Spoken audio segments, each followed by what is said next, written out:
রূপনারায়ণের বুকে আজ অশনি সংকেত। ভোরের কুয়াশা কাটতেই চোখে পড়ে একের পর এক নৌকা।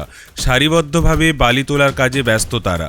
রূপনারায়ণ নদীর এই দৃশ্য শুধু একটি নদীর নয়, প্রকৃতির নীরব আর্তনাদ।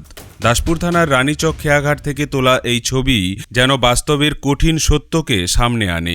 দিনের পর দিন অবৈধভাবে বালি তোলার ফলে নদীর স্বাভাবিক নাব্যতা বদলে যাচ্ছে। কোথাও নদী গভীর হচ্ছে, কোথাও আবার অগভীর, ফলে বদলে যাচ্ছে তার গতিপথ।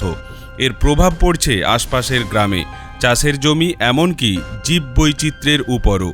নদী মানে শুধু জল নয়, তার সাথে জড়িয়ে থাকে মানুষের জীবন, জীবিকা আর পরিবেশের ভারসাম্য।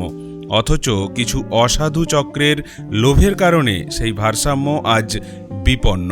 প্রশ্ন উঠছে, এভাবে চলতে থাকলে ভবিষ্যতে কি অপেক্ষা করছে? প্রশাসনের কড়া নজরদারি ও দ্রুত পদক্ষেপ এখন সময়ের দাবি। না হলে রূপনারায়ণ শুধু মানচিত্রেই থেকে যাবে, বাস্তবে হারিয়ে ফেলবে তার স্বাভাবিক স্রোত আর সৌন্দর্য।